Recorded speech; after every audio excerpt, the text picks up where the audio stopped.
welcome to Jadekind Gaming. My name is Adam, here with another of the Dwarven Forge build examples video, where I use actual builds that I have used in my game. So, you follow my actual plays of D&D over on the Observatory, linked below. Obviously some spoilers for that, but gonna kind of go through the idea behind the build, what I used, and really just the idea of hopefully inspiring you, even if you don't build the exact same layout, ideas for how to use pieces, etc., and get the most out of your Dwarven Forge. So I'm going to begin with this encounter, which eventually we'll get into the table. If you put this build on like one floor height worth of like a stilt, it would actually sit flat against the entrance to the cavern. From the back it is the stilts to line things up with the escarpment's height. So there's that. But I flew this out on top of the table and then opened up because I have the vaulted gaming table. And so it's this little thick area of foliage, which is really used to make it where it takes my players a moment to notice that what has been described to them as an unwelcoming cave truly is such, and that there are these little heads on pikes out here. So it's, wilderness, escarpments. I have the little stairs leading up into the cave there, but I have just a bunch of little pull accessory, the heads on spikes from Castle Builder.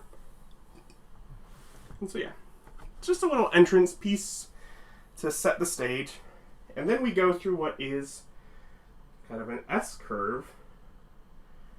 Gee, who finds an S-curve?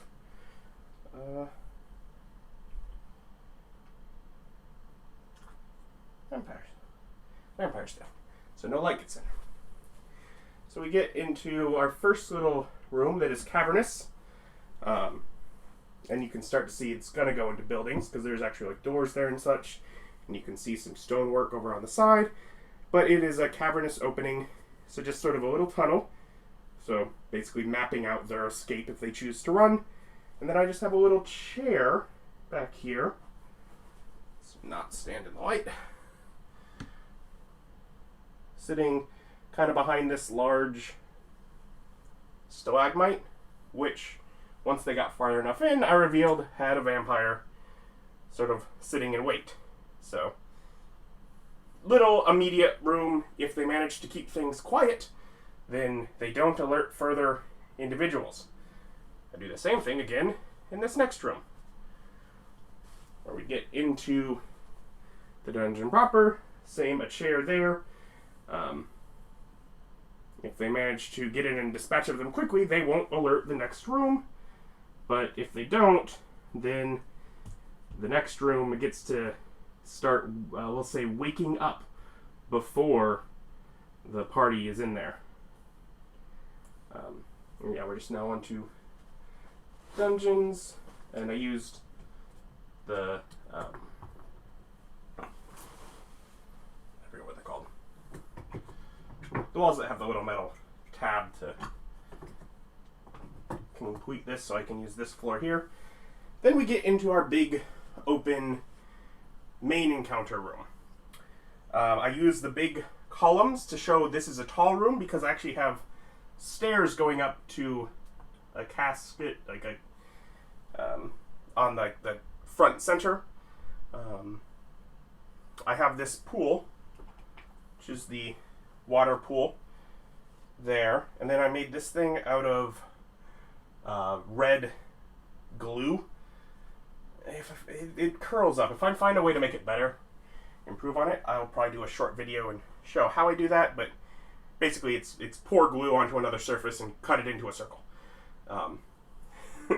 Peel it off and put it in there. But it does curl up a bit. But hey, it makes it look like a pool of blood in the middle of the room. It's a tall room because of these, so you know this. I've used the little pull accessory gargoyles around a few places. And I had this as a 2-part encounter.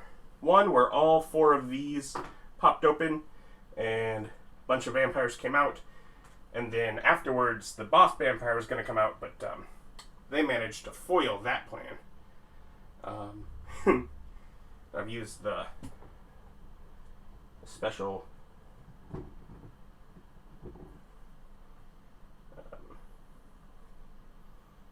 Forgotten Temple or whatever doors there. And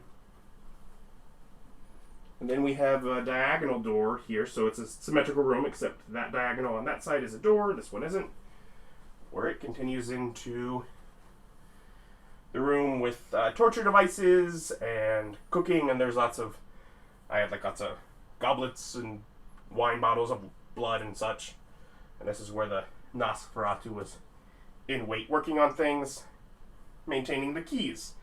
They didn't find the keys until after they broke all the locks, but oh well. Keys go to, say, all the doors leading forward. So a door leading to a little corridor where supplies were found that were not blood. Like, they found supplies that were like food and water. Why would they be keeping that? Well, this whole platform is elevated by, stilt in the floor, so that it actually fits on top of a normal set of just chambers here, where we have the door that just lines up with the stairs, even though the stairs don't have a back wall. They got the idea. It worked. And they could just carry on down the stairs where they find this little prison and people that are being basically kept there to be fed off of. So they have normal food so that they can maintain fresh captives, we'll say. And then there's a little cavern where I just put all sorts of things, skeleton minis, the bones piles, minis for boneless, and some people and supplies, and just piled up all sorts of stuff in there. And basically it was a pit of corpses for many, many years that to get the loot that they needed, they had to make their way through the rotting corpses, just to be able to mess with the players mentally. But otherwise, yeah, lots of Dwarven Forge here. We got different kinds of bars to make up the jail cells. If I didn't say, these are all, I believe, WizKids that made the different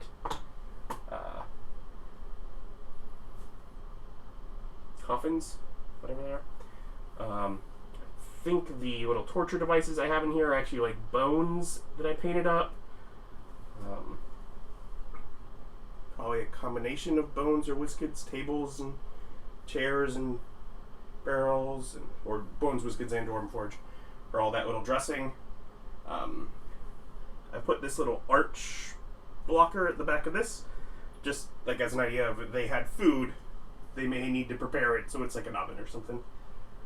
But yeah, so this goes from outside wilderness to a cavernous environment into a 2-layer little dungeon for what I made into a vampire encounter. Although obviously you could get rid of the blood and the caskets and do a very similar build with other bad guys where they just have this underground temple. So that's the first build. Now let's take a look at build number 2. And as it turns out, our second build is actually build 2 and 3. But you'll see how that works out. So I have my table, and I can actually remove the last couple of leaves, and it's just the water mat, because I have a water mat for the bottom of the table. But that just sort of allowed more space for the boat to come in. But really the build kind of starts here. And this is sort of like the shore of an island leading up to this tower that is described as having almost like a purple glow, like a lighthouse. But no one goes to the island because of the things that happen there. It's nightmarish, but no one tells the party like what's going on, or maybe there's conflicting stories. Anyways, so the idea here, at least the way I use the encounter, obviously it's a big open space you could use for a number of things, is that basically every turn, new enemies spawn from things that the party's already battled, with a static bonus, and like doing like first turn doing a d6 damage, second turn 2d6 damage, third turn 3d6 damage, and just increasing until they figure out this is all psychic damage, this is all in our head. We have to get inside the tower for the attack in our minds to stop. So, basically I built it as they come in and on a boat and they have to quickly get up to the tower. Now they could try climbing cliffs, or there's stairs, and then opposite stairs to get up into the tower, depending on how athletic they may be. But this uses a ton of stuff that I've gotten from the original Dread Hollow, the swamps, the cliffs, all of that to be able to basically using, like, the reason that there's not more shore here is because I didn't have any more land tiles. Ignore that, we'll discuss that in a moment. I didn't have any more, so that's why the shore is so close to the cliffs. But yeah, there's all sorts of, different trees, using a lot of, like I basically described the water right between all this as being shallow, difficult terrain, but they could get through it. Also rocky terrain, different kinds of trees, and kind of grouping like the dead trees all right there, like something may have happened, a couple evergreens, etc. And I have plenty of spots where it is just the green right against the stone. For example, I in a couple areas covered the corners, which are more noticeable, but otherwise it works pretty well. Over here on this side, I just left a lot of tree stumps, and then just put little WizKids piece of tree stump and an axe and chopped wood. I described this as looking very similar to the stone up here, only almost like it melted flat. This just happens to be an enormous well, and these were because I didn't have enough ground cover. So I had that, and originally I had this on the actual whole floor, but I ended up moving it into cavern floors, which I was already using some cavern floors here and here. They blend in well enough with the stone, so there's just cavern mixed in with escarpments, mixed in with Dread Hollow cliffs and grass. They're all mixed together, but it works pretty well.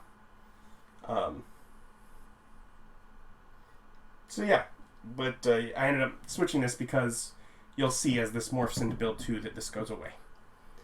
But otherwise, yeah, just sort of natural environment leading up to the tower. And of course, they started at the bottom of the tower, but for ease of showing it off, we'll start at the top. There is the beacon at the top, which is actually what's causing the illusory effect that is attacking them. So if they can convince, say, the mage to turn it off, it'll just turn white, remote. Purple is defense mode. So that way you can clearly signify if they're allowed to go outside the tower without being attacked.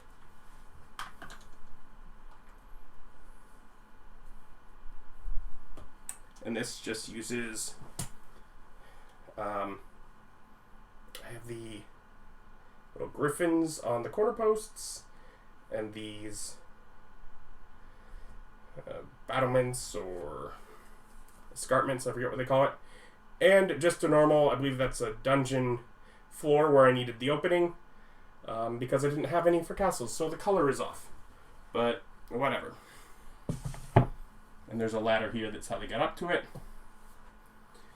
Then we get down to this floor, which is actually where the players spent most of their time, because it has a little tower prison cell, which they were kept in voluntarily. Just, family here of mages trying to protect themselves.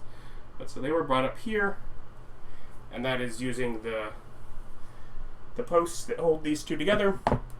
So those two lift off pretty easily, and then can reveal the rest of this floor under a couple others.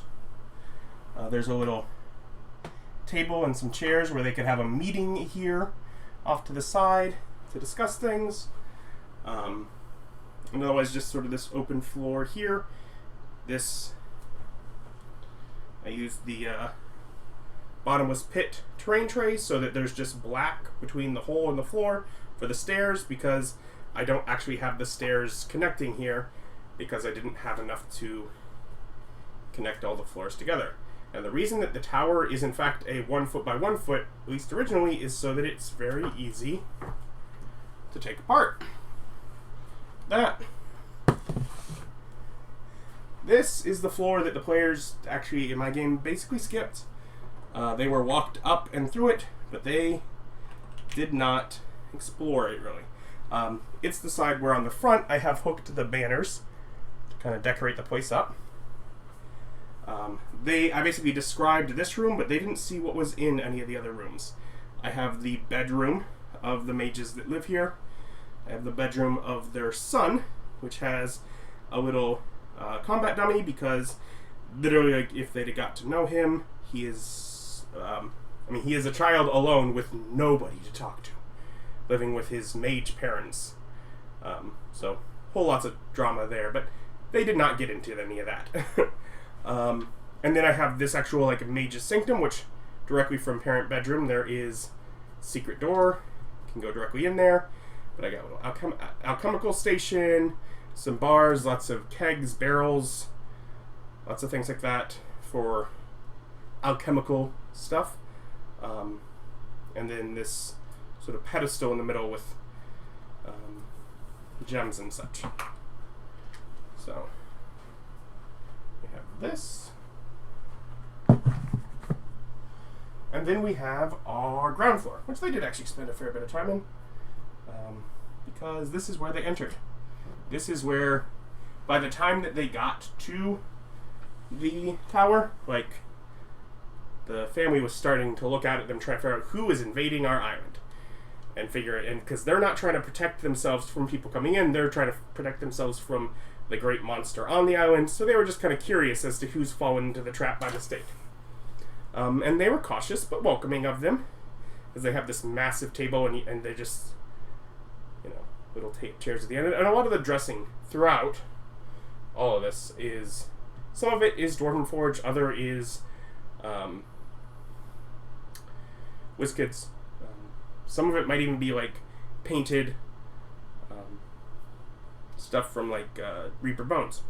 Anyway, so I have stairs here, which do show the little door under there, which could, be used with the idea that it goes maybe further down, or just under the stairs closet. But here's just sort of a welcoming open room, a little area to go up to the rest of the tower, a kitchen, a storage room, and treasure storage if they'd dug into it, but they didn't. There's weapons and treasure and stuff in there. It's the one with the fortified door. So all of that is basically to say the main challenge was getting to the tower. They could have had an adventure trying to loot stuff from the tower, but didn't. But this build changes. So I can take off this logs, these plants, this cut down log.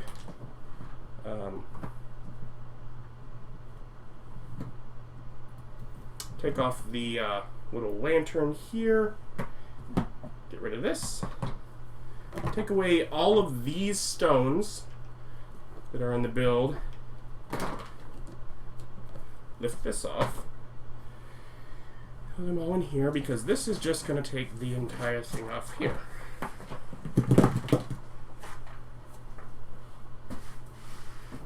a terrain tray real easy. I have underneath here a handful of stumps that get added on because this is no longer an area where trees were cut down. Now this represents an area where trees have been broken down by something. I reset all of these little stilts up underneath here. Magnet side up to hold on to the build that is coming in.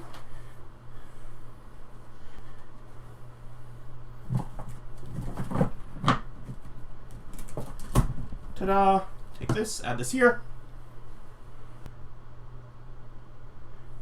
Turn on the magical pool. And throw on your monstrous beast. And it is the same environment. I basically said that the water here no longer was water, and I actually added an extra leaf to cover up some of it, just sort of with the description of that's just land further downhill. As they went up the hill from the actual tower and fought the beast that the family was using the defenses against. They got the family to temporarily turn off their magical defense, and they have this large beast guarding this mystic pool, which I let them go to if they want to go at any time. They can get a free one-time use druid spell, can be up to 4th level by going to it, but they have to go to it each time to get it back. So it's not the most convenient, but they can get that. So basically it's the same environment, and it's a 1 foot square difference where I took out the tower and added land, which in order to make this build advance from one session to the next, I actually went and bought a pack of the light forest and added my trees that I already had to it, but it was a 1 foot square bit of forest ground cover, so I expanded my collection directly to continue this build, and I figured it was okay because I already felt limited when I was building out this area originally, that I didn't have more ground cover than I did, so I added more ground cover to my collection in order to make it where one build became a second build. Everything else is the same. I just changed those few things. Adding the tree stumps, making this a glowing magic pool, getting rid of the fountain, getting rid of the tower. Otherwise, I left everything the same, so technically it's relatively quick to go back and forth between the two. So this is a second build that is derived from the first. And it might not be, therefore, the most interesting in the, oh, here's another way to build with stuff. This is almost the same thing, except only wilderness stuff, right? Like, it's almost the same as the last one, yes. But it does bring up a good point. And I hope this maybe inspires you for some of your builds of how you can make, when you make a big, I made a build that covered more than half of my table. It is a large environment build, but I got a second use out of it, where I could start the session off with the tower still in place, because they're still up in the top room of the tower, in their little jail room, and making their final decision, as they can see out of the windows and see that the beast is running from lightning as it's storming outside to maybe get some strategy if they'd have paid enough attention. They can see kind of what's going on. They can learn from there. They were making their decision, and that was at the beginning of the session. And that same session, right in front of them, I lifted up the tower, set it on the shelf, and I put down the ground cover to change it into a completely different build, without having to do a big intermission or anything like that. So that I think maybe is something to inspire how to make your builds and how to modify your builds, especially when you use the terrain trays. They are one foot squared on there, and it is just a simple lift this terrain tray out, set this terrain tray in, and then a few minor changes, but mostly the same. So I'm going to count that as a second build, and that'll be our 3 builds. I did the Vampire's Lair, and then here the run up to the tower, and then the battle with the giant beast, which could of course be any giant beast. That could have been like a green dragon or whatever it could be. I mean, it could be like a horde of orcs, too. You know, you can set a little orc encampment up there, add a few tents. Easy peasy. And because that's a very simple thing, other thing to add. You can just have, like, WizKids has little tent miniatures. You can just throw a few of those out, some of the bedrolls from either WizKids or Dwarven Forge, and have a little encampment where you have your horde battle. Whatever it is, it's a really easy thing to throw out a little bit of dressing and change up the build without really changing much at all. So, like, comment, subscribe. Tell me if you got any cool ideas from the builds. And I will continue, at least in intention, to bring more of these, build idea videos your way as I continue to find use for my collection of terrain in my games. Thank you for watching. Like, comment, subscribe. Bye.